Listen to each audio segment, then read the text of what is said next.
Mirada Económica. Hola, hola, ¿cómo les va? Mirada Económica en el aire, media hora de conversación económica a través de la pantalla de Canal 24 Horas. En una semana que hemos tenido harta discusión en materia económica, reforma de pensiones, también la nueva ley de delitos económicos que incluso ameritó recursos ante el Tribunal Constitucional, que no prosperaron, pero dejó una buena discusión para desplegar aquí en Mirada Económica. Pero antes de ir con nuestro entrevistado, queremos ir con otros datos que se han conocido durante la semana en estas materias. Por ejemplo, en empleo. Un fuerte incremento se registró durante el primer semestre en los despidos por necesidades de la empresa. Según datos de la Dirección del Trabajo, 230.000 personas fueron desvinculadas de sus empleos por este motivo, la cifra más alta en los últimos 3 años. Para los expertos es una señal del deterioro de la economía, porque hay que remontarse a los tiempos más duros de la pandemia para observar esta cifra. 229.589 personas fueron despedidas por necesidades de la empresa durante el primer semestre, o sea, un alza del 16% respecto al mismo periodo del año pasado. Cuando una economía se está contrayendo, quiere decir que está produciendo menos bienes y servicios que hace un año atrás. Y por lo tanto, entonces, eso reduce las necesidades de contar con personal en las organizaciones. Era esperable, es una muy mala noticia, pero esperable en el contexto de recesión por la cual Chile atraviesa hoy día. Despido por necesidad de la empresa que, según el Código del Trabajo, puede ser por 3 causales: modernización de la empresa, baja productividad y cambios en las condiciones del mercado. Así le sucedió a Rodrigo, quien tras 20 años trabajando en una compañía metalúrgica fue desvinculado justamente por necesidades de la empresa. Lo encontramos realizando su trámite para acceder al seguro de cesantía. La verdad que sí, me sorprendió. O sea, yo lo había esperado hace 3, 4 años atrás, pero ahora no. ¿Estabas tranquilo? La verdad es que estaba tranquilo, sí, claro, sí, pero bueno, se dio así, y el que le vamos a hacer. Hay que seguir adelante. Exactamente, hay que seguir adelante. Si en una parte no te quieren, ¿para qué vayas a forzar la situación?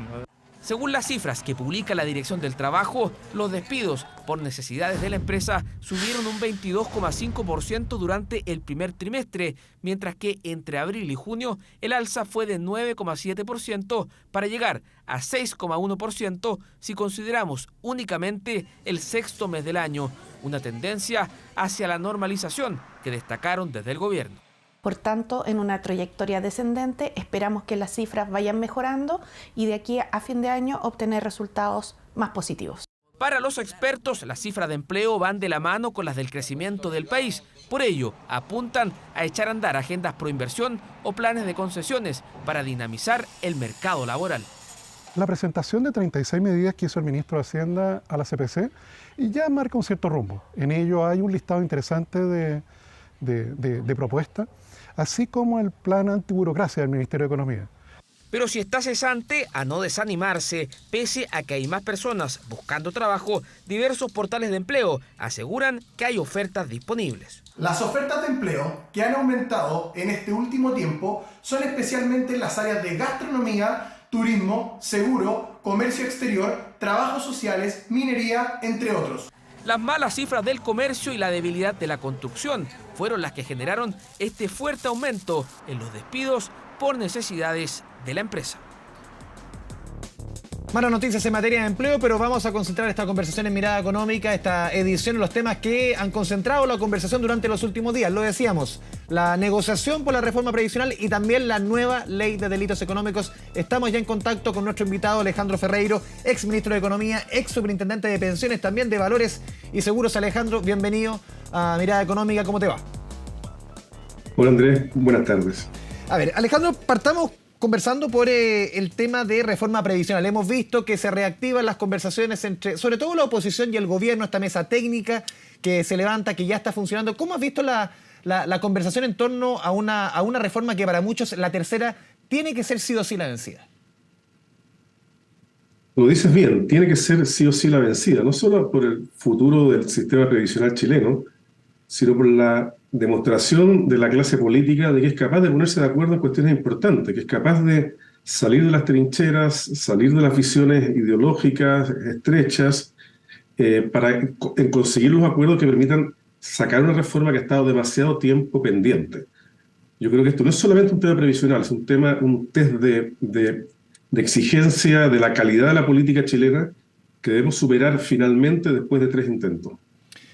Tú ves que, por lo menos uno ve en el discurso que las posiciones por lo menos no están muy cerca. Claro, vemos un gobierno que ha cambiado su posición respecto a la posición original, cuentas nacionales por lo menos, uno ve que en la discusión no va a estar.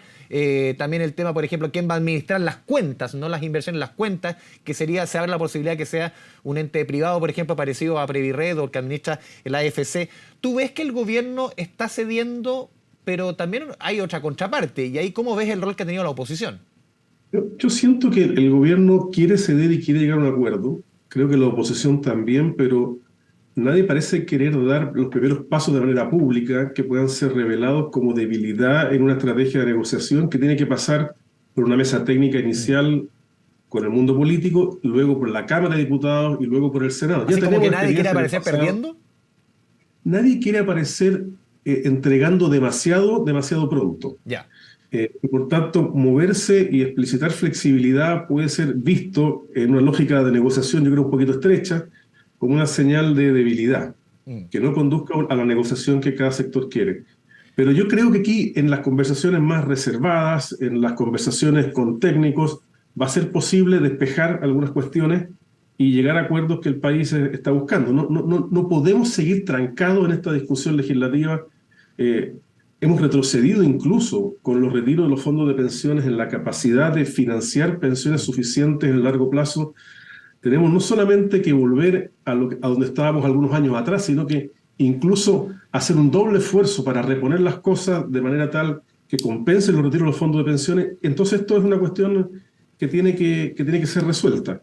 Y yo creo que el mundo político sabe que nadie va a poder obtener la reforma soñada, la reforma ideal, pero que nadie puede restarse de encontrar una solución colectiva, nacional, que definitivamente resuelva este asunto. Sí, Alejandro, sin lugar a dudas, el fondo de la discusión, o quizás el corazón, está en ese famoso 6%. ¿Cómo se reparte ese 6%? ¿Cómo ves tú, cómo analizas tú, de acuerdo a tu experiencia, la posición desde la parte de la centro-derecha que dice este 6% tiene que ir a cuenta individual porque ese rasgo solidario que es tan necesario en todo sistema está dado, está entregado por la PGU? ¿Es suficiente la PGU en ese rol solidario? A ver, yo creo que no. Creo que la PGU es un componente solidario financiado por impuestos generales importantes para una base de la población, pero no necesariamente para el sector de la clase media, no necesariamente para las mujeres, no necesariamente para aquellas generaciones que han tenido grandes lagunas previsionales y hoy día se están jubilando. Y por tanto, un componente adecuado, razonable, acotado de redistribución, de solidaridad entre generaciones, incluso de hombres hacia mujeres, de cotizantes más ricos a cotizantes más pobres, puede ser conveniente, no solamente por razones de solidaridad, que creo que es correcto en un sistema de seguridad social, sino por razones de legitimidad social ampliada que también requiere este sistema. Probablemente no todo el 6%, pero un porcentaje importante debiera ir a mecanismos de redistribución que compensen a aquellos que están en peor condición relativa al momento de jubilarse. ¿Tú crees que esto va a decantar, y muchos lo han dicho hace mucho rato, que esto va a decantar en un 3-3 muy parecido, por ejemplo, a lo que propuso el último gobierno del presidente Piñera? Mira, puede ser un 3-3, un 4-2, va a depender de cómo se formule. A mí hoy día yo no estoy enamorado de ningún diseño técnico.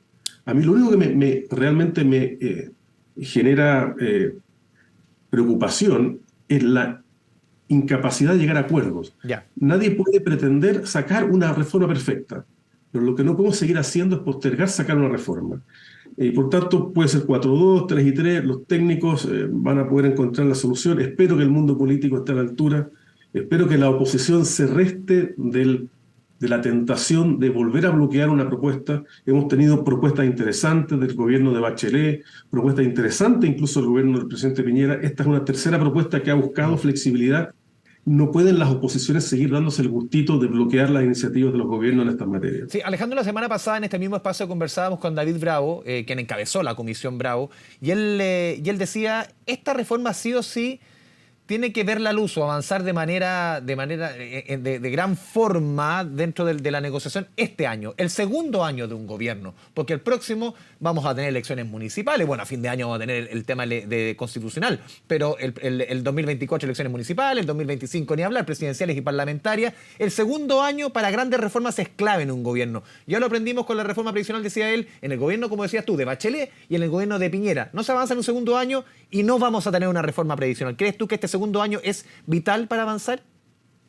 Yo creo que es fundamental. Y creo también que es fundamental para generar un escenario de cierta armonía política de cara a la propuesta constitucional incluso. Ya. Creo que es más fácil que se apruebe un texto constitucional si la clase política, que ha jugado un rol fundamental en esta elaboración constitucional, demuestra lucidez, madurez, responsabilidad para sacar adelante no solamente un texto constitucional razonable, sino una reforma previsional y una reforma tributaria. Pero no estamos muy cerca. En consecuencia, yo veo una suerte de paquete, no solamente por ser segundo año, sino por ser la antesala del plebiscito de salida de la reforma constitucional, en donde creo que la probabilidad de éxito de la iniciativa constitucional va de la mano también de la demostración que haga la clase política de madurez y responsabilidad en los temas previsionales y tributarios también. Sí, Alejandro, otro elemento que uno ha visto repetido en expertos, sobre todo de la parte técnica, más allá de valorar una u otra medida, ellos dicen, esta reforma tiene muchos elementos, es muy grande, quizás sería bueno en esta etapa, en lo crucial de este gobierno, concentrarse en 3-4 elementos fundamentales y lo demás después, quizás para otros gobiernos, irlo discutiendo. Aquí fijarse en el aumento de la cotización, en quién administra las cuentas, en las cuestiones fundamentales. ¿Crees tú que quizás debes elegir 3-4 ideas fuerza y lo demás dejarlo para después? ¿Puede ser una iniciativa? ¿Puede ser una buena idea? Yo creo que puede ser una buena idea. Este gobierno intentó una reforma muy ambiciosa, abordando muchos temas. Al inicio de su gobierno, cuando pensaba que iba a tener, yo creo, más apoyo político, hoy día se da cuenta que ese apoyo político es menor, que la reforma sigue siendo ambiciosa en su perímetro y perfectamente podría llegarse a un acuerdo más fácil, incluso en términos prácticos, a través de 3 o 4 reformas fundamentales, dejando cuestiones relativamente marginales fuera de la mesa.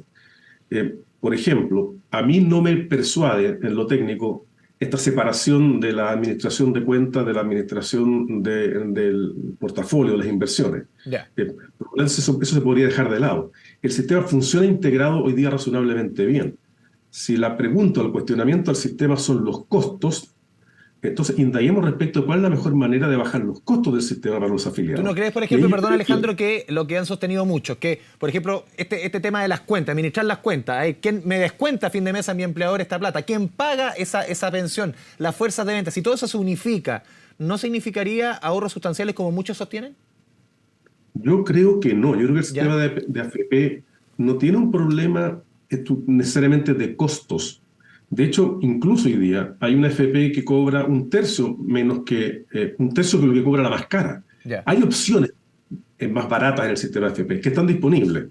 Lo que pasa es que la gente, por inercia o por desconocimiento, por una suma de ambas, termina por quedarse en las AFP más caras y paga probablemente más de lo que debiera pagar. ¿Cómo se corrigió esto parcialmente? Con la licitación de la cartera, pero eso aplica solamente para los nuevos entrantes al sistema. Uno podría pensar, por ejemplo, una licitación ampliada para el stock de los afiliados, para todos los afiliados.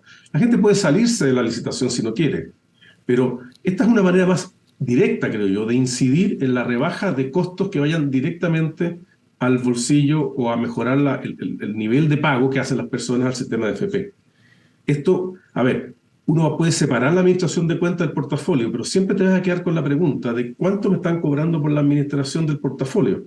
Hoy día tenemos en la industria de fondos mutuos también costos que son muy altos en Chile. Entonces no es claro que esta sea una solución correcta para el problema que se identifica.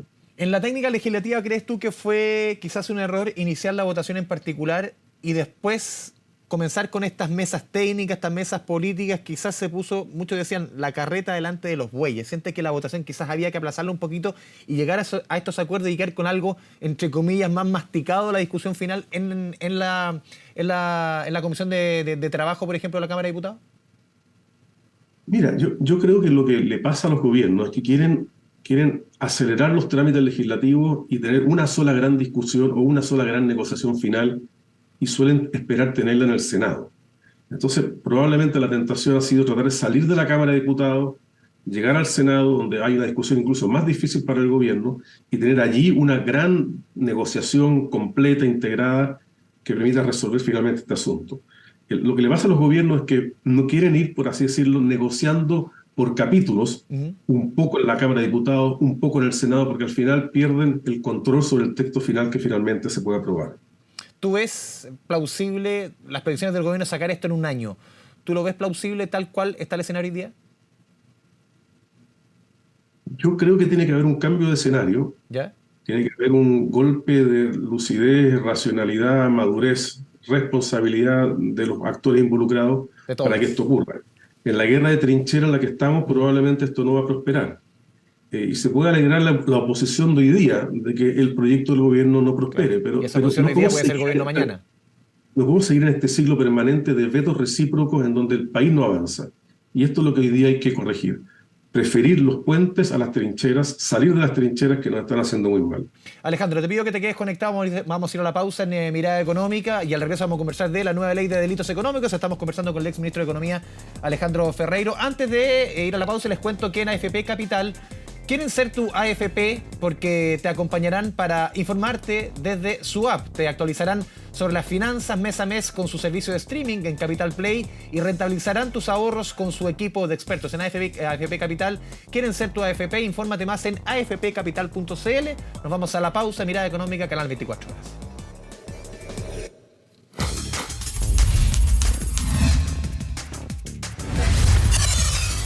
Mirada Económica.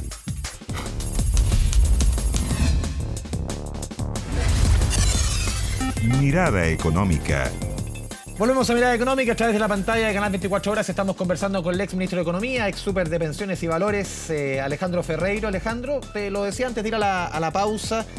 Toquemos el tema de la nueva ley de delitos económicos. ¿Cómo ves tú este recurso que puso Téngase Presente, fallido al final, de la CPC ante el Tribunal Constitucional?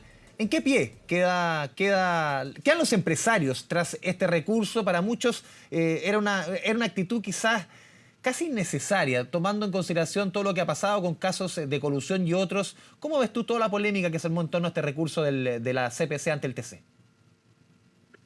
Yo creo que es una manifestación de preocupación respecto a un proyecto de ley extemporánea. Aquí no se levantaron, por así decirlo, las alarmas, las preocupaciones o las contrapropuestas en el momento oportuno. Claro, durante la tramitación duró 4 años. Este es un proyecto curioso porque parte durante el gobierno anterior, se aprueba en la Cámara de Diputados, el gobierno del presidente Piñera no interviene, no hay ninguna iniciativa del Ministerio de Justicia, no hay ninguna propuesta, no hay ninguna indicación. Parece que pensaban que este proyecto no iba a prosperar. Luego el gobierno actual le da cierto impulso ya en el Senado y este proyecto se aprueba con amplísima mayoría. En general, siempre hay votos para aplicar mano dura respecto a delitos económicos cuando los agentes que cometen esos potenciales delitos son los que se llaman hoy día delincuentes de cuello y corbata. Para eso siempre están los votos. Y por tanto, lo que tenemos, creo yo, una preocupación tardía, un proyecto de ley que va a entrar en vigencia en 12 meses más para la responsabilidad penal de las personas jurídicas, que tiene un elevamiento de penas para directores, ejecutivos, personas que están participando en la actividad económica, y que más que, creo yo, a esta altura tratar de cuestionar la legislación, lo que tenemos que hacer es adoptar las medidas para disminuir la probabilidad de que esos delitos ocurran al interior de la organización. ¿Y cómo ves tú el proyecto en sí? ¿Cómo lo analizas?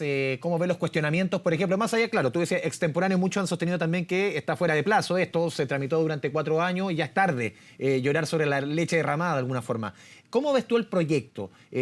Más que proyecto, ya es ley. ¿Cómo ves los elementos principales de la CPC? Se decía que se crean una justicia paralela, una justicia para uno, una justicia para otro. ¿Lo ves tan así? Bueno, hay algo de eso, pero no es inédito. En varias dimensiones el derecho penal establece diferencias para ciertos sujetos, para ciertas actividades. No necesariamente son discriminaciones arbitrarias. Aquí lo que efectivamente hay es una forma de aplicación de las penas que es más agravada, más severa para quienes cometen delitos económicos. ¿Por qué ocurre esto? Esto es una respuesta del legislador a la percepción extendida en la sociedad acerca de que los delitos económicos en Chile eran muy baratos de cometer, que no había sanciones proporcionales, que quienes cometían esos delitos no iban a la cárcel, que aplicar una multa menor para quien tenía grandes recursos no era una sanción efectivamente disuasiva. o castigadora. Y por tanto, esto viene a corregir una percepción de cierta impunidad en materia económica, de delitos económicos. Es posible que esto se haya movido hacia el otro extremo, habrá que verlo en la aplicación práctica. ¿Es más severo que antes? Sí. Habrá que tener más cuidado en la eventual comisión de delitos económicos, por cierto, que las penas, por ejemplo, cuando se apliquen, no van a considerar como atenuante la irreprochable conducta anterior, cosa que quien comete un homicidio sí puede invocar, es también cierto. ¿Es razonable o no eso? Esa diferencia no la sé, creo que es discutible. Pero efectivamente hoy día quienes incurran en prácticas ilícitas consideradas delitos en el ámbito económico van a enfrentar penas de cárcel que en el pasado no estaban en el horizonte. ¿A tu juicio se justifica esa molestia? Porque lo vimos de la CPC, de la SOFOFA. ¿Se justifica esa molestia? Claro, tú dices, se endurece la mano, sí, se cambia, sí, hay diversos elementos. Claro, esas mismas críticas que tú dices, sí, ocurre. Pero ¿se pasó un poco de rosca en la CPC o crees tú que sus argumentos tenían cierto piso? A mí el proyecto, yo tengo algunas críticas marginales al contexto, pero yo creo que hay que mirar esto en perspectiva, subir a la montaña, pensar en lo que era Chile hace 4 o 5 años atrás, la sensación de abuso, la sensación de inequidad, la sensación de que, entre comillas, los poderosos no pagaban cuando cometían delitos. Este debate acerca de delitos que tenían asociados, bien o mal, probablemente sea injusta la crítica. Las clases de ética, siempre se arguyó. Entonces, yo creo que Chile necesitaba también una corrección que le hiciera sentir a la sociedad que aquellos que tienen más poder relativo, que están enfrentados a mayores responsabilidades cuando fracasan en el ejercicio de esa responsabilidad y cometen delitos, ¿no?, tienen que tener penas proporcionales a esa responsabilidad, a ese rol social que enfrentan. Entonces, yo no tengo un juicio crítico respecto del proyecto en su totalidad. Creo que hay ambigüedades en algunas redacciones, creo que hay algunos delitos que son probablemente innecesarios, pero no veo aquí el comienzo de una situación dramática o preocupante. Y por el contrario, creo que a la sociedad le hace bien sentir que quienes tienen cargo de responsabilidad en la actividad económica están sujetos a severidad en el caso de incumplir con las obligaciones. Si tú decías, había un par de elementos que te hacían ruido. ¿Cuáles son quizás los que te generan cierto ruido dentro de esta nueva legislación? Bueno, la forma de aplicación de las penas, esto de que la irreprochable conducta anterior no sea una atenuante que aplique en este caso. Me parece que esto, partir de la aplicación de la pena, siempre va a ser un poco más severa en quienes cometan delitos económicos. Hay algunos delitos que se cometen por omisión o delitos culposos. No habrá necesariamente responsabilidad o dolo, pero simplemente van a ocurrir cosas en la empresa, el juez va a decir usted debió haberla evitado, y bueno, se configura un delito. Entonces se amplía el riesgo penal claramente para las personas. Yo no creo que eso sea necesariamente malo, pero cuando se sancionan conductas sin que haya, entre comillas, dolo, podemos caer en la aplicación del derecho penal de una manera innecesariamente severa. Hay otras cuestiones, creo que se están creando delitos como acuerdos abusivos, no quiero caer en los tecnicismos, pero ¿sí?, muchos delitos que van a ser figuras utilizadas para invocar cuestiones penales en disputas comerciales entre privados. Y por tanto, el argumento del derecho penal va a ser básicamente un elemento extorsivo o una extorsión en las negociaciones o en los conflictos comerciales entre privados. Eso ya lo estamos viendo en algunas partes en la práctica del derecho penal en Chile, se puede de alguna manera exacerbar en este caso. Por último, Alejandro, dentro de los argumentos que planteó en su minuto, por ejemplo, el ministro de Justicia, Luis Cordero, él asimiló este recurso ante el TC con lo que hizo en su minuto también la CPC ante el nuevo CERNAC en el gobierno anterior, que al final terminó siendo un CERNAC mucho menos robusto de lo que muchos esperaban. En eso también el gobierno anunció, y lo dijo el presidente Boric en su cuenta pública, que también se va a tramitar y se está legislando respecto a fortalecer la labor del CERNAC. ¿Cómo ves tú ese proyecto respecto al CERNAC? También de volver a entregarle más herramientas. Habían críticas antes y también el TC actuó respecto a que era juez y parte. En este caso cambia un poquito el escenario y la estrategia a seguir. ¿Cómo ves ese proyecto de robustecer el CERNAC? Bueno, habrá que ver de qué se trata. Lo que yo entiendo es que la nueva ley, la ley del CERNAC de hace algunos años atrás, tiene acciones de clase, tiene dientes. El CERNAC tiene la capacidad de tomar decisiones relevantes en protección de los derechos de los consumidores. Yo no diría hoy día que el CERNAC es una entidad débil. Ya. Habrá que ver entonces para evaluar la respuesta correcta a tu pregunta, a qué reforzamientos adicionales se está refiriendo el gobierno, pero yo no diría que hoy día tenemos un CERNAC debilitado. Hemos tenido durante la democracia, a partir del año 90, 93, sucesivas reformas al derecho del consumidor, y yo creo que hoy día estamos en un punto en donde decir que tenemos debilidad en esa materia creo que es exagerar. ¿Pero un se poco. requiere reforzar o está bien lo que hay? Yo no estoy tan seguro que se requiera reforzar. Ya. No estoy tan seguro que se requiera reforzar. Alejandro Ferreiro, ex ministro de Economía, ex súper de pensiones, también de súper de valores y seguros. Te agradecemos este espacio, como siempre, de buena disposición con Canal 24 Horas. Muchas gracias. Muchas gracias a ti, Andrés. Chao, chao.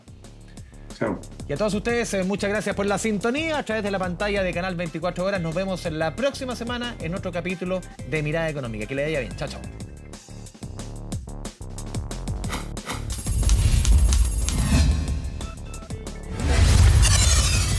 Mirada Económica.